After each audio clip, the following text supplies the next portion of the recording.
African history. Belgian rule in Congo 1884–1914.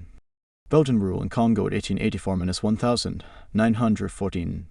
The present-day Democratic Republic of Congo DRC was a Belgian colony. It was colonized as a personal/private property of King Leopold XI of Belgium. Leopold XI became a king of Belgium in 1865. He had high appetite for colonies even before rising to throne. He was influenced by the huge profits the government of Holland made from her eastern colonies, especially in Java. He realized early that he could not acquire a colony in the East, and he turned his attention to Africa. Initially, Belgians did not share his colonial desires, as they saw overseas as wastage of resources. He traveled widely and started African exploration. He formed the International African Association IA in 1876, and this was to set up commercial and scientific stations in Central Africa. These were to be attached to mission stations and protected by military garrisons. The first station was set up in 1878 and 1879 by White Fathers mission stations at Tabora and Lake Tanganyika to promote abolition of slave trade. The money-making motive of King Leopold XI soon became strong, and he gave up humanitarian motives. He employed H.M. Stanley to acquire Congo for Belgian king. Between 1879–84, H.M. Stanley built road and river communication from Kisangani to the coast so as to prepare Congo to be a future commercial empire for Leopold XI. Leopold XI was alarmed when Sauvergan de Brazza signed a treaty in 1882 with Chief Makoko of Bake north of River Congo for the French. Leopold XI instructed Stanley to sign treaties with Fiery Chief south of River Congo. Leopold promised the French that he would give her Congo if he was unable to run it.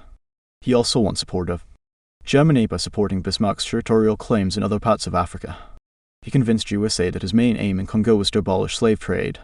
He gave British traders profitable contracts, and Britain abandoned the agreement she had signed with Portugal, giving Portugal control of Congo estuary.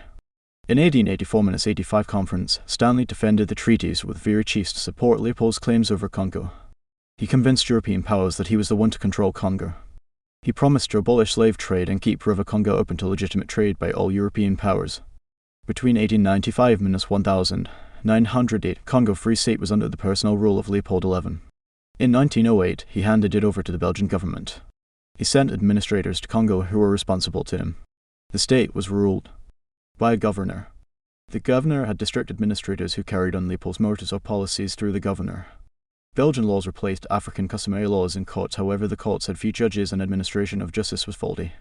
Leopold XI established a strong army to maintain law and order in Congo. It was made up of Belgians and Africans. Belgians occupied high ranks in the army, and Africans occupied the low ranks. Africans supervised and punished fellow Africans during collection of rubber. Congo Free State was very poor as it depended on the private wealth of Leopold XI. It also depended on revenue from trade in ivory. In 1890, Leopold asked Belgian Parliament for a loan to be paid back by 1900. But in 1891, it was discovered. African history. Belgian rule in Congo 1884–1914. He then used concessionaire companies to administer Congo. These were private Belgian companies given land to set up some administrative infrastructures and to introduce Africans to a cash economy. One company, Union Munier, was given 8,000 km² of land to build a railway from the coast to Malibru. The Katanga company was given 1/3 of vacant land and the right to mine in southeastern part of Congo, and it was in turn to give Leopold 1/3 of his profits. The companies exploited world rubber, which was on high demand in Europe and North America. The companies formed private armies of ex-slaves to force local people to collect rubber from forests. Unilever, a British company, was given the monopoly to buy all palm products in Congo. Leopold's rule was oppressive and exploitative to Africans who resisted it. It was condemned abroad due to persecution of Africans. In 1908, Leopold XI was forced to hand over the Congo Free State to Belgian Congo. Effects of Belgian administration on Congolese. The effects of Belgian rule on Congo were both positive and negative. Positive. They built roads and railway lines in Congo through concessionaire companies. Union Munier Company built a railway line from the coast to Malibru. They introduced plantation agriculture, especially the growing of rubber.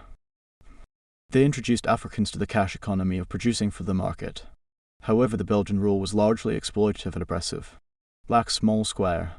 They grabbed land which was given to concessionaire companies. Black small square. Belgians declared all vacant land in Congo as state land. Black small square. Africans were not allowed to sell or buy anything from the vacant land.